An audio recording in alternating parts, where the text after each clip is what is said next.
Hello लोगोफोर खुलुमबाय welcome back to माय इउटुब चेनेल विथ एडार भिडिअ स' लोगोफोर नोंथांमोनखौ आंनि बे चेनेलाव फिन खेबसेबाव गोसो गोथारै बरायनानै लाग्रोफिनबावबाय आइ होप नोंथांमोना इसोरनिनो जोबोर मोजाङैनो दङ आरो आंबो दासान्दि जोबोर मोजाङैनो दङ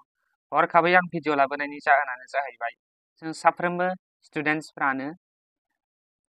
4 इयार डिग्री कोर्स आन्डार ग्रेजुएटआव जों बयबो एप्लाइ खालामदोंमोन नाथाय बेनि जे मेरिट लिस्ट बे मेरिट लिस्टखौ जों दासिमबो नुनो मोनाखै बेनिखायनो जायफ्रा कनफिउजआव दं मेरिट लिस्टखौ बोरै नायो मेरिट लिस्टआ डिक्लेयार जाबाय लोगोफोर मैया थामहिनबा 19 जुनाव डिक्लेयार जाबाय मेरिट लिस्टआ सामार्ट पर्टेलनि दारै स' बेखायनो बे डिक्लेयार जानायखौ जों माबोरै चेक खालामो बेखौ आं बे भिडिअनि गेजेरजों नोंथांमोननो फोरमायगोन स' भिडिअखौ स्किप खालामाजासे जोबजासिम नायलां अब्लासो बुजिगोन स' चेक खालामनो थाखाय जों फार्स्टआवनो जायखिजाया वेबसाइट जेरै गुगोल आरो क्रम जों बांसिनानो क्रमआ मोजां बाहायनो बेनिखायनो आं क्रमआव स' बाहायनो क्रमआ मोजां नालाय आं क्रमनि थ्रुयै नोंथांमोननो दिन्थिनोसै स' आं गुगोल क्रमखौ अपेन खालामबाय जेब्ला अपेन खालामो अब्ला बेयो बेफोरबायदि इन्टारफेस फैबाय स' बेवहाय सार्च खालामदो सामार्ट पर्टेल नै फार्स्टआवनो फैदों श' जादों आंनाव नैबे फार्स्टआवनो श' जादों सामार्ट पर्टेल बे आं सार्च खालामगोन दा नाथाय सामार्ट पर्टेलनि अफिसियेल वेबसाइटआ नैबे अफिसियेल वेबसाइट बे सामार्ट पर्टेल होननानै सार्च खालामखांनायनि उनाव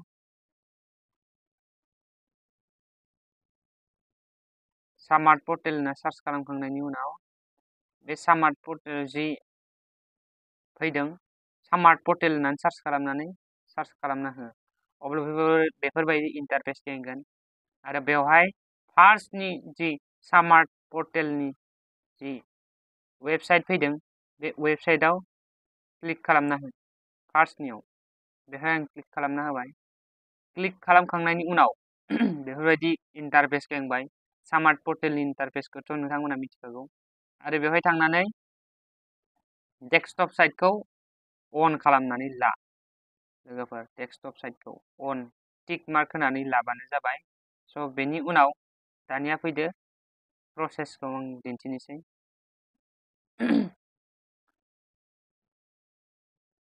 नैबेवहाय जेबो लगिन खालामनाङा नै 3 डट लाइन मोनथामाव क्लिक खालाम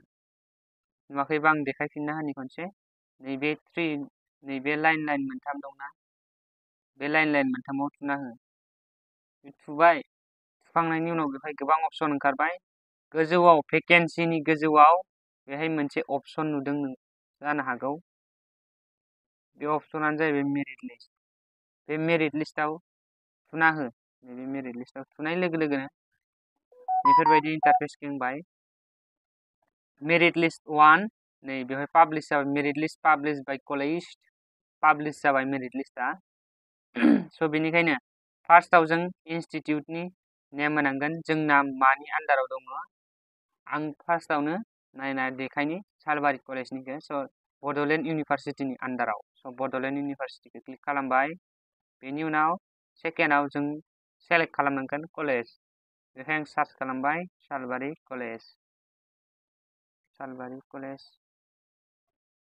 सालबारि कलेजाव आं क्लिक खालामबाय बेनि उनाव नैबे लिंकआव थुना हो खनसे बे लिंकआव थुना होनाय लोगो लोगोनो नै न' रिजाल्ट फाउन्ड देखायदों बे न' रिजाल्ट फाउन्ड देखायनायनि मेन प्रब्लेमानो जाहैबाय बेवहाय स्कुल बा कलेजा एप्रुभ खालामाखै कलेजा आपल'ड होआखै बेखायनो बेफोरबायदि श' जादों bachelor of science BSc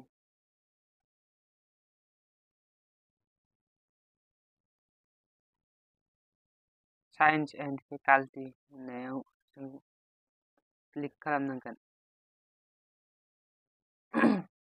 bachelor of science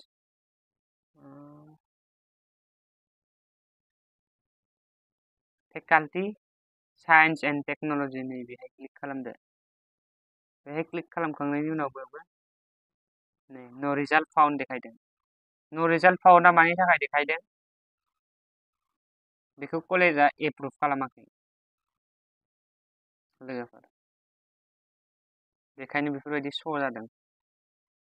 बिदि देखायनायखौ जोङो नायहैनांगोन दायो मेन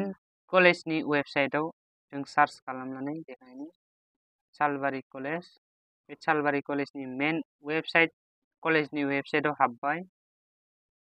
बे कलेजनि वेबसाइटआव हाबखांनायनि उनाव नैबेवहाय मोनसे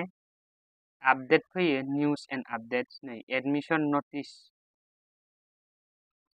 नैबेहाय एडमिशन नटिसआसो फैदों। बेहाय फार्स्ट मेरिट लिस्टनि अपसनानो फैथ'वाखै। दासिमबो आपडेट जायाखै बे सालबारि कलेजना मेरिट लिस्टआ। स' बेनिखायनो आसा खालामदों एराउन्ड 10 AM नि गेजेरावनो फैनायनि चान्सआ गोबां दं। मानोना दिनैनि दिनावनो एडमिसनाबो जागोन नालाय। स' आइ हप जायफ्रा भिडिअखौ जोबजासिम बुजिबाय नोंथांमोना टेनसन लानाङा फैगोन थाबैनो। स' जायफ्रा जोबजासिम नायबाय थेंक इउ भेरि माच फर वाचिं। लाभ इउ अल।